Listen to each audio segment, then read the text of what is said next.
Welcome back to Night Mind, friends.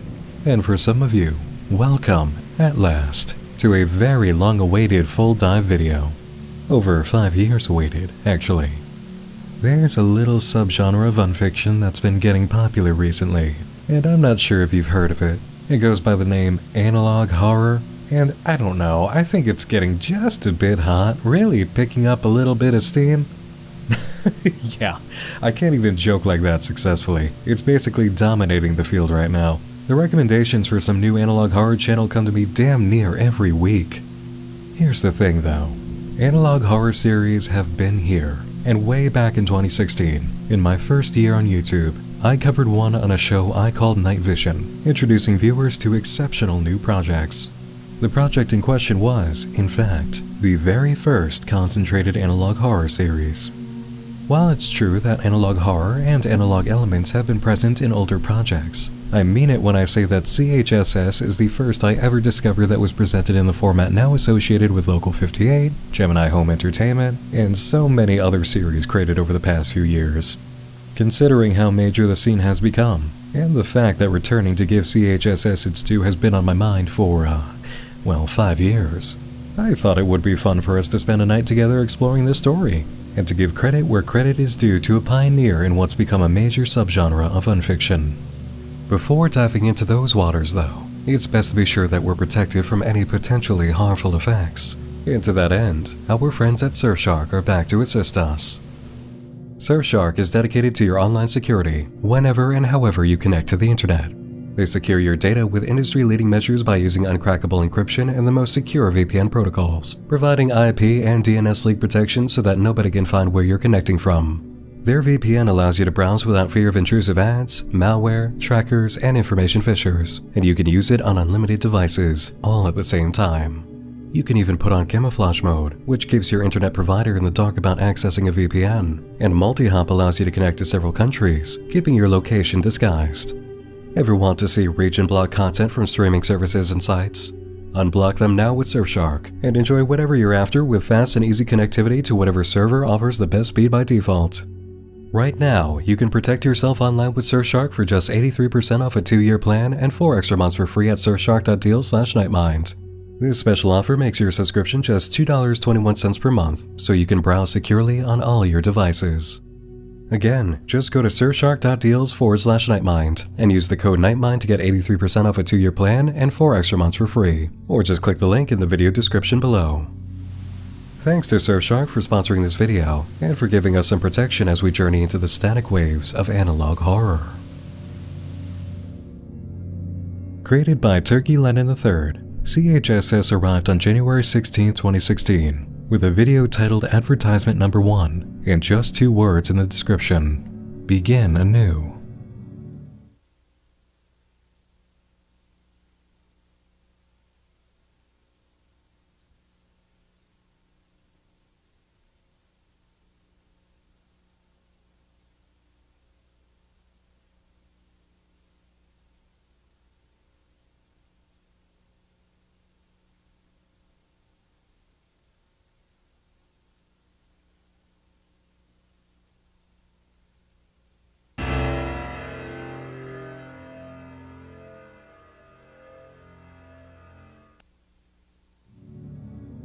I'll say what I said in the Night Vision episode for CHSS. I love that sudden chime noise, and I'm sure you'll grow to love it too. Beyond being an unexpected quirk, it sets an immediate tone for the journey we're about to undergo when paired with that long stretch of silence.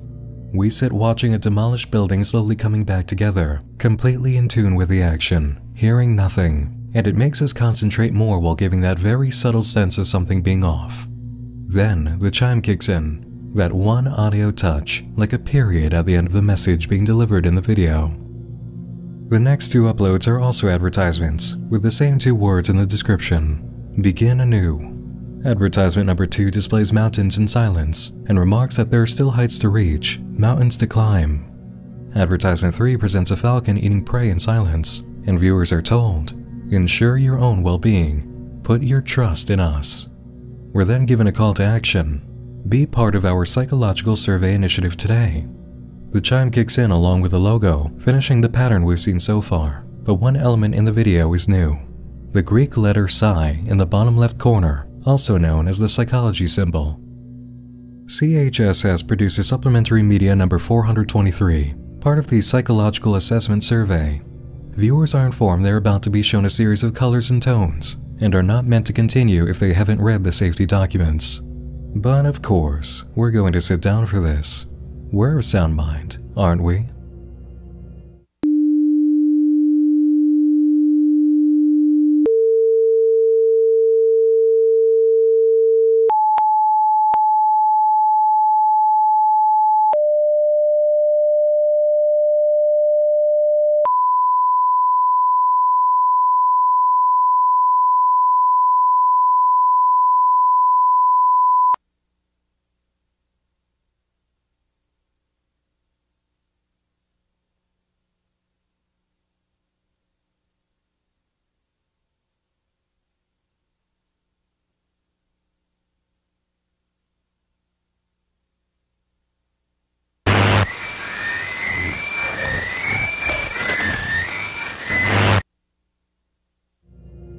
Well, if we're going to experience any hallucinations, we might as well do it together, right? One thing we can take away from that exercise: if they were testing the effects of their programming, they could consider them working, at least in the sense of producing some kind of effect. This video is followed by PSA .32. For your own safety, please do not purchase any pharmaceuticals bearing the CHSS label. CHSS products can only be bought and sold through subscription orders. If you find a pharmacy claiming to sell CHSS products, please inform the local police immediately. Thank you for your cooperation. This takes what we know of CHSS and immediately turns it on its head. It appeared to be a channel, but with the introduction of the psychological survey and a business arm dealing in pharmaceuticals, we find ourselves asking what this company actually does. What's more, what kind of medications are they producing that have resulted in counterfeiting operations? Perhaps the next upload explaining the psychological survey initiative can shed some light. The Psychological Survey Initiative is a program run by CHSS and funded by the US government. Tasked with evaluating the mental health of our citizens, we assess and provide for those who are in need of mental treatment. We believe that maintaining mental healthiness plays a vital role in the security and social stability of our nation. The Psychological Survey Initiative operates through multiple facilities located across the United States to maximize our impact across the population. With your cooperation, we can carry out our activities on a much larger scale. We need your help. Contact us at 202-555-0127 to join us today. There are a few items here worth examining, the first being the footage at the very end. It seems to be showing us a distorted symbol of a deer. Take note of the shape, how it seems to have antlers. The second item is the phone number. While calling it won't do us any good, the area code gives away that CHSS is located in Washington, D.C. Finally, the video description notes that this video aired from January 12 to April 12 of 1986. We now have dates, a time, and a location. CHSS follows up with Beta Safety Tips number 53 and number 64. Beta stands for Basic Emergency Training in Action, and the first tip tells viewers to secure all sharp or heavy objects, firearms, and/or hazardous chemicals before consuming any CHSS prescribed medicinal products. Tip number 64 instructs us to keep still during psychotic episodes in order to curb any chances of injury. Staying calm is essential. Remember, hallucinations can never hurt you. And then this plays.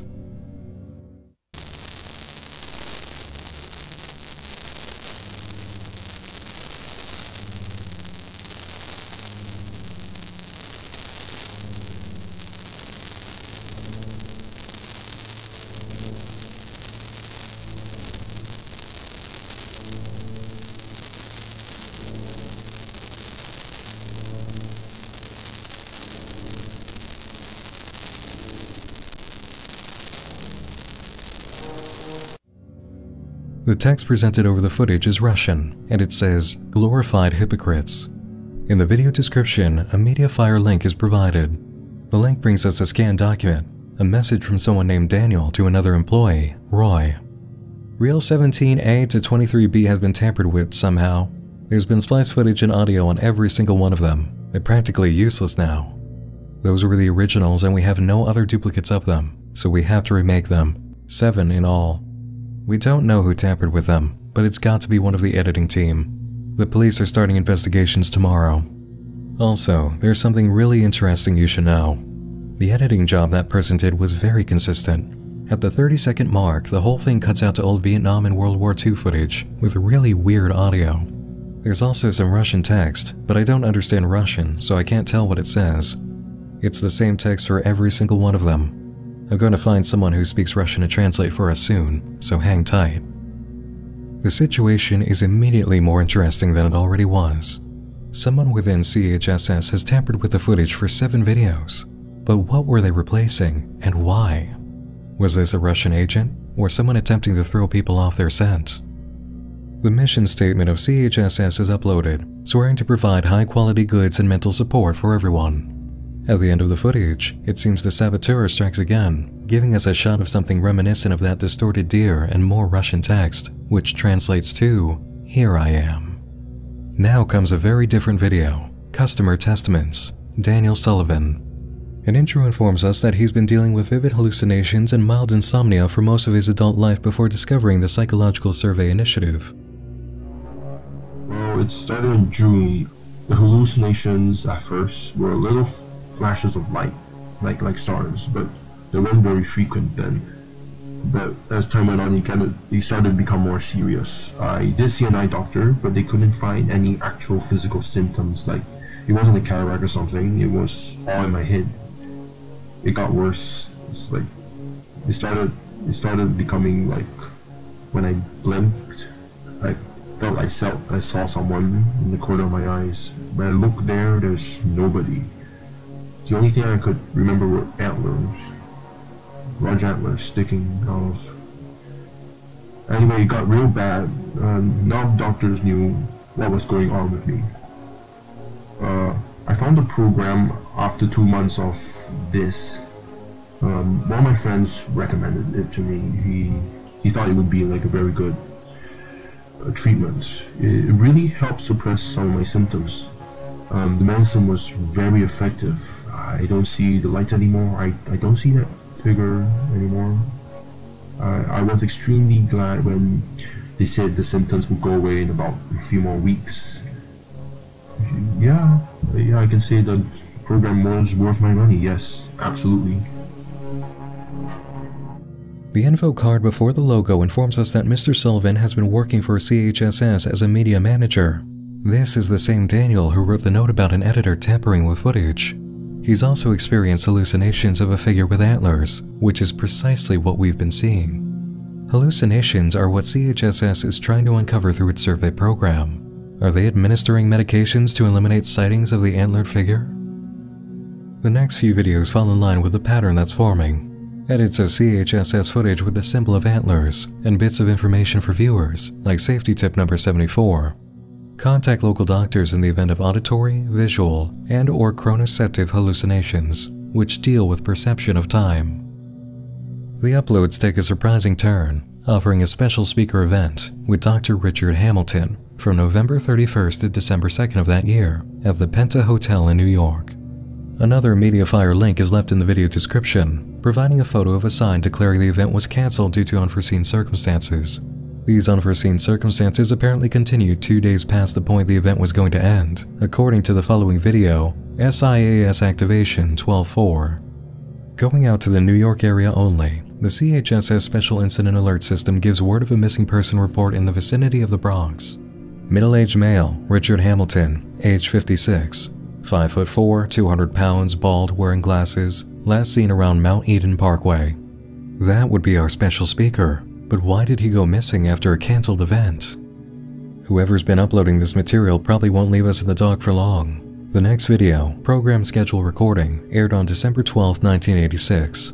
Finally given a look at what the average day on CHSS consists of, I don't blame those who feel a bit disturbed. There's almost nothing significant aside from group self-assessment programs and relaxation and reflection segments. A bit of extra programming is left at the end.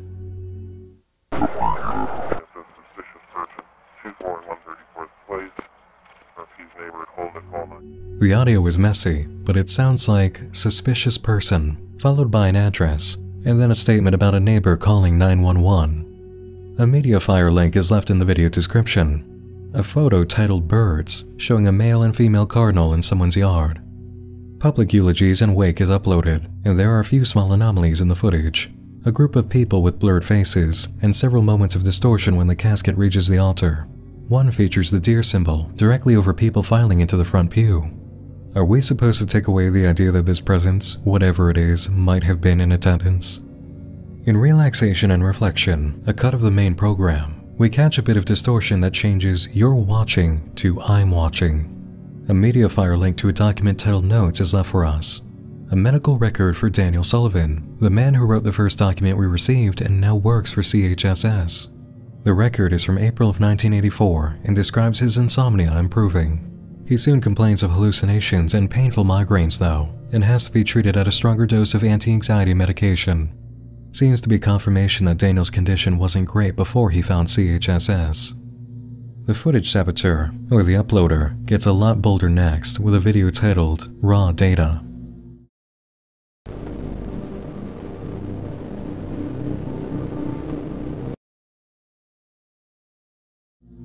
Through Mediafire, they provide a picture titled "Window" showing us this. Definitely a window, but not much else of note.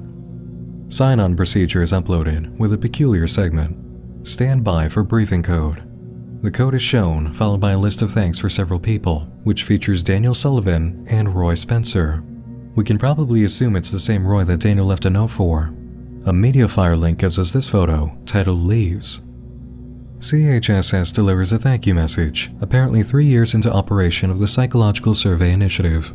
More than 2,000 citizens have participated, and the initiative is part of a 6-year plan. At the end, we see the deer again, followed by the symbol for the Department of Defense and a number. A document is provided through a Mediafire link, and this time, we've hit pay dirt. A report on the body of Dr. Hamilton, found in the backyard of a derelict property near his apartment 2 days after disappearing on December 3rd. The cause of death was heavy physical trauma to the back of the head and spine. A metal rod, identified as the murder weapon, was found buried in the backyard. Burn marks and lacerations on the neck suggest Hamilton was suffocated to the point of unconsciousness, then moved to the murder location. A picture is provided overlooking the property's front yard, where Hamilton's body was found. The image seems to resemble the view from the window photograph we've been provided. Now we're able to put together a timeline. From November 31st to December 2nd, Dr. Hamilton was due to put on a special seminar in New York. The seminar was cancelled before it could begin, and on December 3rd, Dr. Hamilton went missing. On the 4th, CHSS put out a missing person report broadcast, and on December 5th, Hamilton's body was found in the backyard of a derelict property near his apartment. This event falls in line with what sounded like an emergency services call describing how a neighbor contacted 911, mentioning a suspicious person. What we're missing to really tie things together now is a year for the seminar, but we can assume that the public eulogy and wake, which took place on December 12th of 1986, was for Dr. Hamilton. Clearly, someone wanted him dead, and the uploader has information on who did it. But why target this man, and why was the seminar cancelled? And one more curiosity. There's no such thing as the 31st of November. It only has 30 days. If this wasn't a typo, what does it mean? Is it a clue that we're looking into an adjacent reality? Or did the person writing for the seminar announcement experience a chronoceptive hallucination? Medicinal Prescription Usage Guide number 4 introduces us to a couple of CHSS products, both targeting sleep issues, and delivers another medical report on Daniel Sullivan from May of 1984. Daniel is now suffering from sleep apnea and migraines, with no patterns to his symptoms. No change is made to his medication, and 3 days later, hallucinations provoke him to self-injury, putting him under close surveillance and suppressants. On May 10th, the doctor writes, "We have a Class C anomalous entity on our hands, requesting immediate transfer to nearest secure office." So, there's the giveaway. People overseeing Daniel's treatment knew about anomalous beings and even had a classification system for them. Daniel may not have been hallucinating anything. Archive 011587 recalibration footage features the event of January 15, 1987, a signal hijacking incident. The video opens with a shield for the Department of Defense, and CHSS informs viewers to check their TV set ID numbers. Anything in the range of $199 to $399 requires contacting the local CHSS Communications Service Manager. Experiencing any illness requires turning off the set and contacting the assigned medical practitioner. A copy of a notice from CHSS Communications Management is provided through MediaFire, describing the incident as occurring at 10 p.m. on January 15th. It's signed by Roy Spencer, head of Communications Management. The next video is titled Withered in Russian, and it's definitely not just archive footage.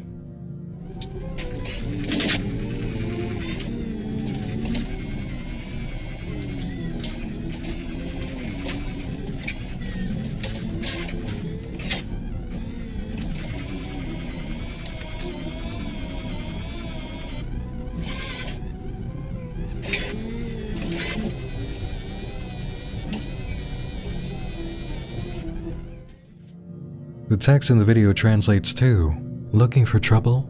I'll be watching you."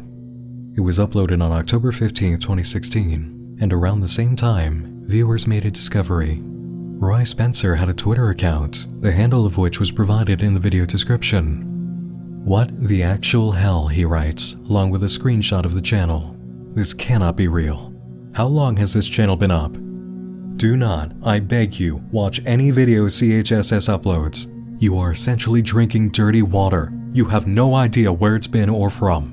This channel is not official in any manner, or authorized. CHSS has been defunct for years. The truth is that it's not just a medicine company, far more elaborate, facades upon facades. It's a surveillance program at its core. The things I've done and seen, still not comfortable in divulging some of the more sensitive items, not out of contract, but out of fear. Nothing good will come out of this. Here's my warning. Do not let anyone violate your mind." These tweets all came before the last video. After it was uploaded and the Twitter handle was posted, we received this. "I watched the video. It's me. I'm in the video. That was me. I apologize for not answering some of the questions asked, but I'm really overwhelmed now. I might be away for a while, going to sleep. I'm having the worst migraine. I'll be answering some of the questions later. Been thinking." Over the next few days, Roy does answer questions. He recalls a man named Hamilton, Daniel's doctor. The public eulogies and wake video also is confirmed to be for Dr. Hamilton. The next video feels pointed in the wake of all this activity. CHSS employs special recognition, focusing on Roy Spencer. A MediaFire link is provided, giving us a photo of a Russian document titled 195. Translations come out to Moscow Power Engineering Institute, Experiment Progress Report, March 10, 1956. Completed. Basic modeling of the analytical system. Overnight work of transmodulation system. In development. Photon conversion system. Spatial modeling orientation system. Not. Contingent fluctuations module is still not working, but we are working on it. A self-diagnosis guide follows, describing responsibilities associated with self-diagnosing and knowing when to contact a CHSS professional. The end is significant.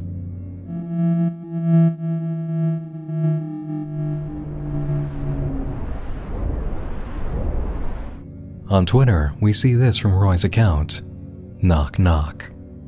He follows up by confirming with a viewer that he's still here, but the last post wasn't him. "I'm sorry for keeping you in the dark. It's too dangerous to not tell you about it all. It came into my house last night."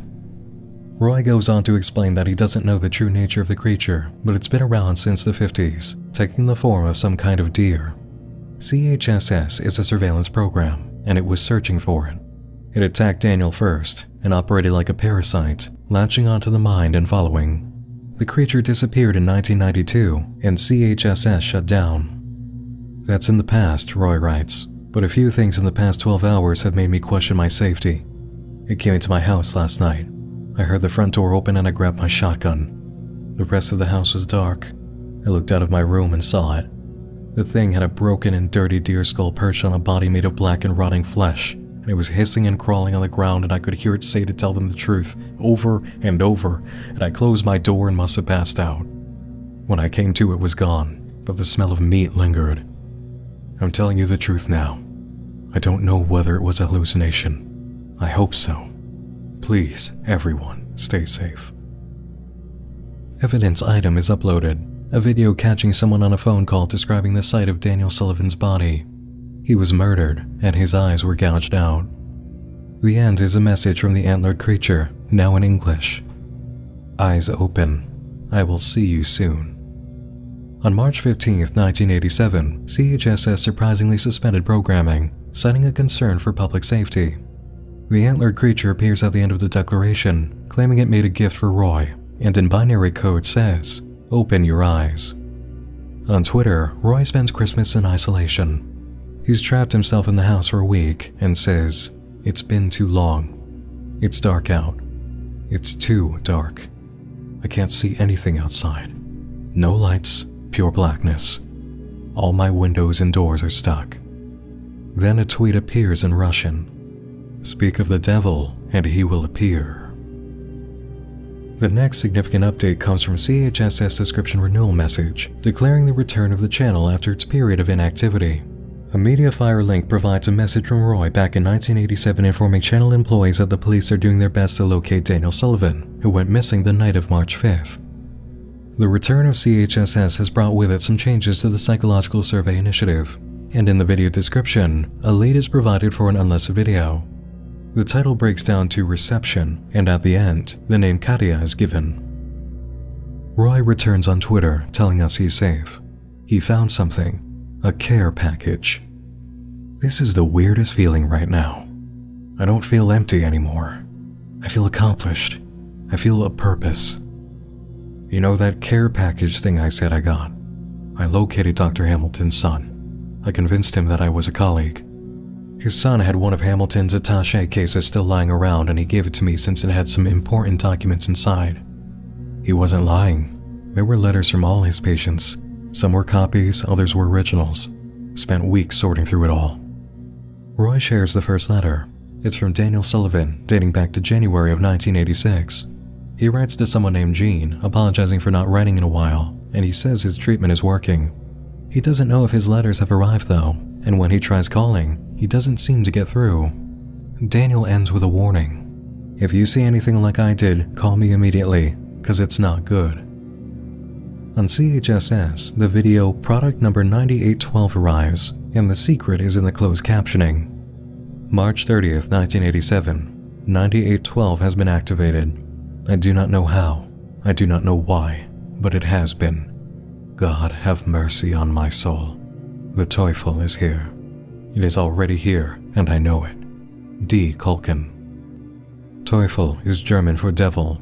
As for product 9812, the video states observed effects include decreased attention span, decreased situational awareness, decreased spatial awareness, short-term memory loss, dizziness, and potentially hallucinations. A medical and mental checkup service is advertised for April 3rd to April 5th of that year, and again, the transcript holds secrets. March 31st, 1987. I talked to Hamilton when he was still here. He knew. He had seen the symptoms. But it's too late. We've been exposed for too long, and he's gone. We have to hold out somehow. We have to stop her.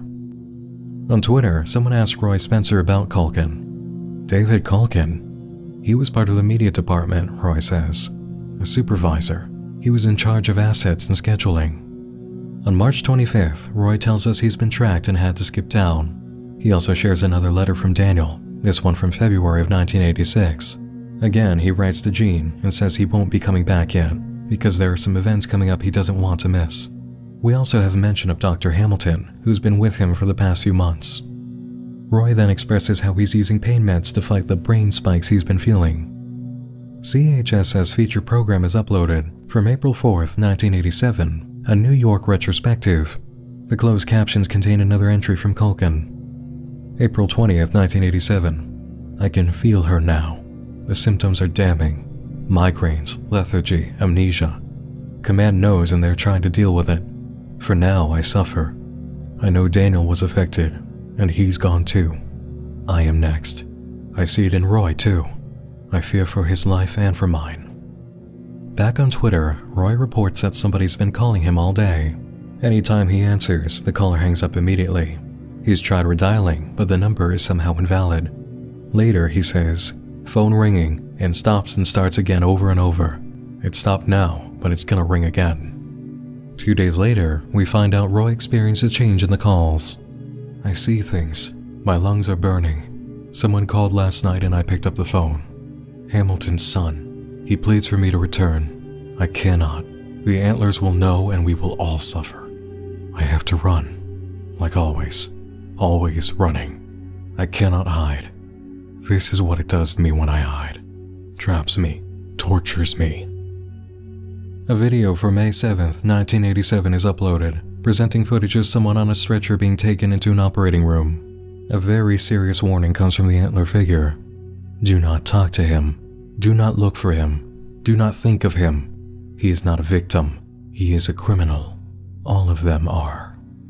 The Culkin message this time reads, "She hungers for unrighteous revenge. She has stifled my emotions. I feel nothing. I want to scream and cry, but yet my countenance does not change. If this is my last will and testament, let it be, for I cannot mourn." There's one more element to this video. If you speed up the audio track, you can make out this. Good care of you down there. You guys, we got a 7-year-old ejected from a Jeep on an auto rollover coming in. I'll be here in a few minutes. Complaining of belly pain, hypertensive. Right, you guys, what do you got, Irene? Here's the 7-year-old. The final closed captions come in the guide for CHSS set-top unit usage, which is just what it sounds like, and allows access to 5 extra channels. I called Jeanne Carter, Culkin writes. No answer. I called Daniel Sullivan, crying over the phone.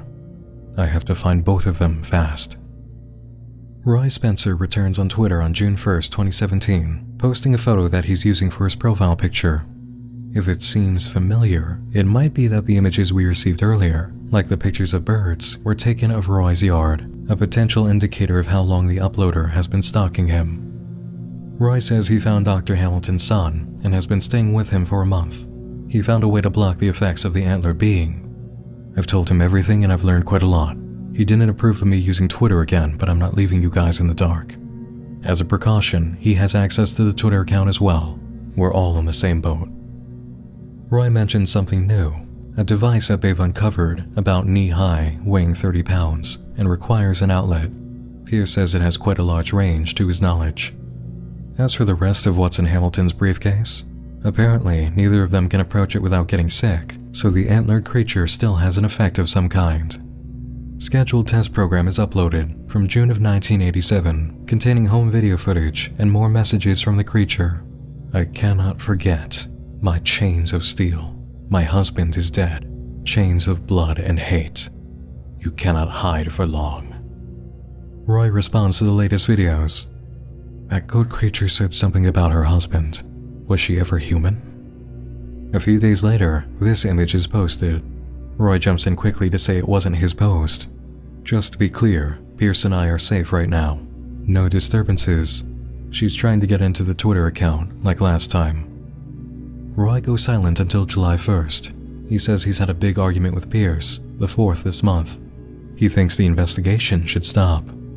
He considers leaving and letting the creature take him, but he's scared of losing Pierce. Roy informs us on August 2nd of 2017 that he and Pierce have been dealing with power outages, lots of small, non-stop interruptions. As a result, Pierce bought a small generator and a Faraday cage for the device that keeps the creature away.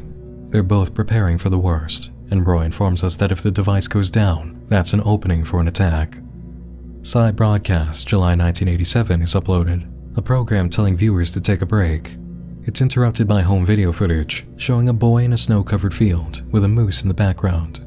Any questions we have about this may have readily available answers, as Pierce jumps on Roy's Twitter to inform us it's an old home video of him. He believes the moose is there as a way to taunt them, a large, intimidating antlered figure lurking just behind, the way the entity is doing now. VRX-50 Emitters, model 1987, is shown on the channel, presenting a new product from the company that provides a second layer of defense in the efforts of the Psychological Survey Initiative. These new devices have the capability of filtering harmful radio waves emitted from TVs and radios and boast a range of protection more than 20 feet in every direction. The statement, "Your paltry weapons," is written in the video description, just above a Mediafire link, which leads to a text file offering a document from the DoD on August 5th, 1982. The topic is the risk of psychic electronic warfare from the Soviet Union and proposed creation of a counteractivity program. During December 15th to 16th of 1975, a severe disturbance occurred within multiple facilities across the Midwest US, resulting in a 3-hour communications blackout. We have reason to believe that this is the result of a tactical insertion of a Class E anomalous entity. January 5th to 26, 1976, medical cases have increased by 400%. From the 16th of February, 1978 to the writing of this document, several VHF jammers have been activated, spanning the borders of the US. However, it is not certain whether this measure is effective in either trapping or blocking any signal sent on the frequency of said Class E anomalous entity.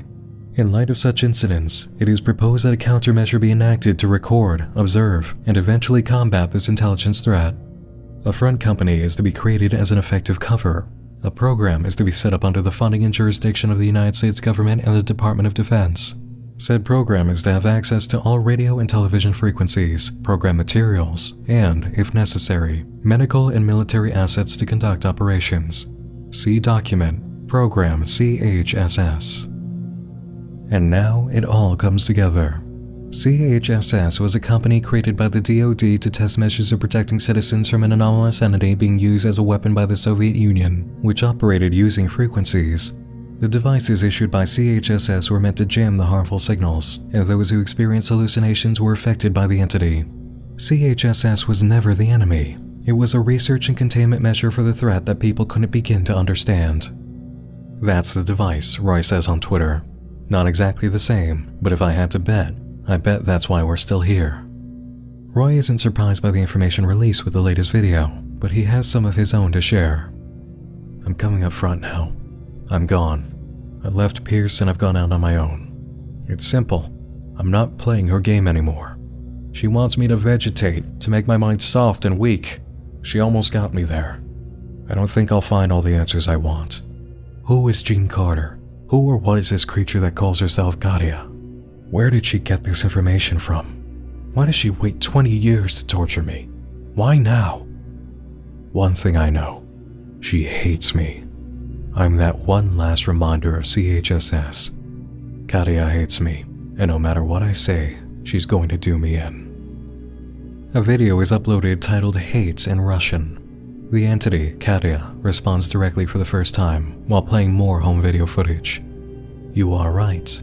I hate you. I am who I am, so I am leaving you a gift. Just for you, just for him. A Mediafire link is given, granting us a folder called Letters. Both are from Daniel, sent to Jeanne, and these are typed. The first mentions meeting Dr. Hamilton's son, Pierce, while he was visiting the institution. The second letter expands on this, describing how Pierce is a bullied child and doesn't enjoy much, but when he's with Pierce, he lights up like a candle. Daniel also wishes Jeanne would write back someday. The mailman says he's never received return mail from her. On September 10th, 2017, another video is uploaded under a title in Russian, Final. The text at the end reads, He's gone. The video description asks, Who's gone? And provides a password-protected Mediafire link. The only answer is, Pierce. Roy is distraught when he hears the news. He tries calling Pierce in vain and goes to investigate his house. The device that kept her away was trashed up in the garage. Some sticky black substance on the floor. Could be oil. But he's not there anymore. Just gone. But he did put up a fight. A handgun and 2 spent bullet casings. No body. That's the thing. He's not dead. I'm sure of it.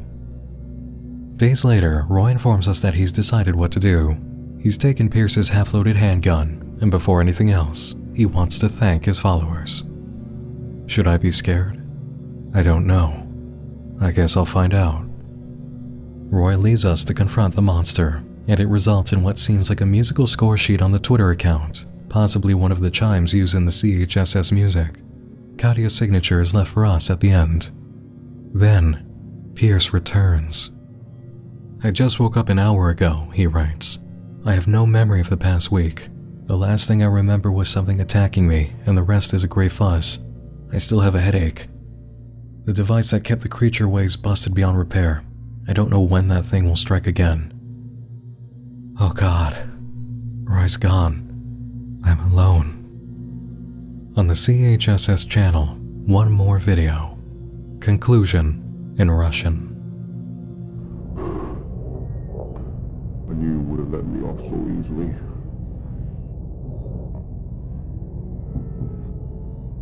So, we finally meet in person.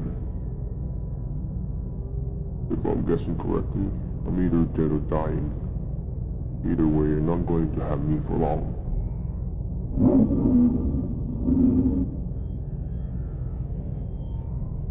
I'm not here to gloat. I've lost this crew game since day one. I don't stand a chance. None of us did. Not Sullivan or Hammond.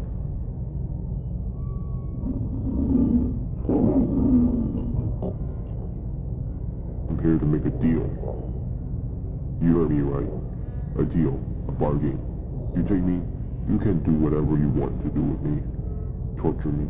Kill me. Whatever. Just let Pierce go. I know he's still here. I know he's still alive somewhere.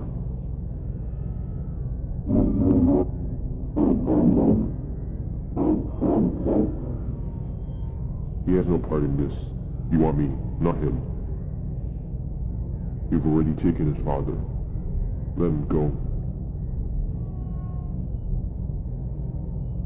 So, what's it going to be?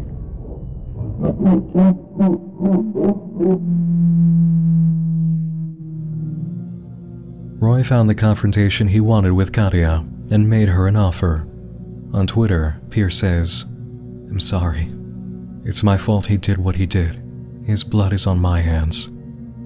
It's over, isn't it? But I've lost so much.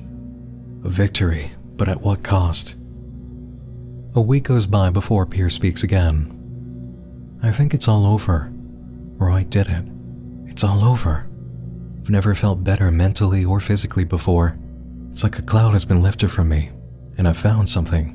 Roy left me a goodbye gift." The first part of Roy's gift is a goodbye letter explaining that he opened the briefcase and attached what he found. He hopes Pierce can make sense of it, and though he isn't sure if David Culkin or Jeanne Carter are still alive, he doesn't advise looking deeper. He's thankful for all Pierce has done for him and sorry for his mistakes. The attached item is a transcript that appears to be from 1984, an English translation of another document. It sheds light on possible human subjects used in a redacted program name during the 50s and 60s. The translation is a death record from the Soviet Union for a woman named Katerina on June 15, 1955. Cause of death is listed as pneumonia. The document is provided by Dr. Hamilton. There are subtle hints to the finer details of the storyline provided in CHSS, which come into focus when you look at all the clues. The overall story is understood, but the more intricate picture goes a little like this. In 1955, Moscow completed basic modeling for the analytical system of a transmodulation system. This has to do with the idea of converting something into electronic waves or signals. They were also developing a photon conversion system and a spatial modeling orientation system. Photon conversion dealing with getting pictures across on TV, and spatial modeling dealing with the idea of physical space. Basically, their focus was on creating a device that could transmodulate something into, and possibly through, a TV set. The same year, a woman named Katerina, who would be called Katya for short, died of pneumonia, and she was identified as a possible human subject for a Soviet program. This discovery was passed around to the CHSS team by Dr. Hamilton. From December 15th to the 16th of 1975, a severe disturbance occurred within multiple facilities across the Midwest United States, resulting in a 3-hour communications blackout. The DoD concluded it was the result of a tactical insertion of a Class E anomalous entity, and they established VHF jammers to fight it, but wanted more means of protection against the anomaly, which resulted in Project CHSS. In 1984, Daniel Sullivans sought treatment for insomnia, anxiety, hallucinations, and migraines. His condition did not improve, leading the doctor to transfer him to the immediate care of CHSS. Daniel writes letters to Jeanne starting in January of 1986. He's under the care of Dr. Hamilton, and we soon find out that he becomes friends with Hamilton's son, Pierce. Let's not forget why Daniel is here in the first place. He's deeply afflicted by the anomalous creature. The end of November through the start of December 1986 was the special seminar featuring Dr. Hamilton. The seminar was cancelled before it could begin, and on December 3rd, Dr. Hamilton went missing. CHSS put out a missing person report broadcast, and on December 5th, Hamilton's body was found in the backyard of a derelict property. This is important. Daniel, who worked as a media manager and had access to the programming, had just lost his personal doctor to murder, and this is a man who experienced the effects of the anomaly already. In January of 1987, CHSS experiences a disruption for their TV service, and the entire purpose of CHSS channels, from the pills to the TV sets, is to protect viewers and patients from the effects of the anomaly. A sudden break in service like this is not just inconvenient, it's a crisis. And with Daniel as the media manager, now unable to be treated for his condition and in mourning, it's not hard to imagine how this happened. On March 10th of that year, Roy Spencer updates staff on the investigation into the disappearance of Daniel Sullivan, who vanished on the 5th. 5 days after the notice goes out, CHSS suspends programming, and at the end of the month, the notes from Cole can begin, describing how the Teufel is here, and it's too late because they've all been exposed. Hamilton knew, and if sudden disappearances or acts of violence are counted as attacks by the anomaly, who by now has made herself known as Katya, then we can count Pierce as being afflicted, the 7-year-old boy ejected from an automobile and taken into the emergency room. As for who passed the infection of the Teufel on to him, it was most likely Daniel, who spent a great deal of time with the boy, and his father, Dr. Hamilton. The situation rapidly deteriorates as CHSS initiates Protocol Teufelbait, which we can assume is their attempt to draw out the creature for direct neutralization. It doesn't work, and the CHSS project is cancelled after completion of the VRX-50 wave emitters, which, in being given to patients, eliminates the need for a running TV broadcast that jams Katya's signal. In 1993, Katya catches up to Daniel, tearing his eyes out and killing him. Decades later, she manages to start the CHSS channel online, or gets someone to do it on her behalf, and hunts down Roy, one of the only remaining members of the project. In the end, he gives himself up to save Pierce, whose involvement in this entire affair was always beyond his control. It seems like Katya might have tried to kill him as a child and failed. Roy would see himself taken before allowing her to claim Pierce now. Not much is known about Katya beyond her status as a human subject for the project of making anomalies, and her husband's death, most likely in the same program. The agents of the Soviet mission succeeded in creating their monster and hurting their enemy. We may not have a reason for the Teufel's appearance, but we know where it came from, how it operates, and how it's still trapped in feelings of vengeance. And that is the story of CHSS, a short-lived special broadcasting channel and line of pharmaceutical products by a company dedicated to protecting the people from a monster that lived on the airwaves. It racked up quite a body count in its time, but its hunger seemed to be satiated. For now. In just about a year and 9 months, Turkey Lenin III created an engaging, inventive series that told its narrative in a unique fashion.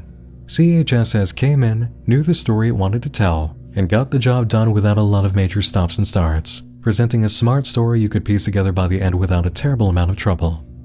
It is an effort to be applauded and recognized, and watching the credit sequence, advertisement number 5, yes, a credit sequence for a nonfiction tale, you feel very satisfied watching a building being demolished. A perfect bookend to a tale that began with a building rising from the ashes. Analog horror can always instill some effect on a viewer simply by being analog horror. There's just something about the look, sound, and idea of things like old public access TV and VHS recordings that makes us hone in on what we're watching, and it primes us for a scare. But to make effective art, to make effective storytelling, the medium must have logic to it. The details of the narrative must work in tandem with the format and presentation in a way that we can believe, and CHSS certainly achieves that by building out its lore, explaining piece by piece what this is, how it came to be, and why. And what an excellent and time-aware mix of elements this incorporated. The TV and experimental technology boom mixed with Cold War fears and the terror of paranormal creatures that permeated 80s media. It's hard to get a better timepiece than that for some analog horror. You can find new content from Turkey Lenin III on their own channel, which I'll put a link for in the video description below. No MediaFire click-throughs necessary, I promise. In fact, there's a little series happening over there right now called Good Old Days, incorporating some new effects and techniques while keeping that analog horror flavor and elements seen in CHSS. Go show Turkey some love and give those new videos a play. And that's all we have for tonight. Thanks to Turkey Lenin III for making CHSS. Thanks to all of you for watching. And thanks to my supporters on Patreon, who have been with me since the time that I sounded like some bad analog recordings myself. They empower the Nightmind channel and the Nightmind Index for new and emerging unfiction projects. And not only can you see their names at the end of this video, you can join them for as low as $2 a month, which really does help me out and is always appreciated. Thanks for joining me in the dark again this evening. Once more, I'm Nick Nocturne, and like the bone-white noise that haunted your old CRT television sets, you'll be seeing me again real soon. Sleep tight.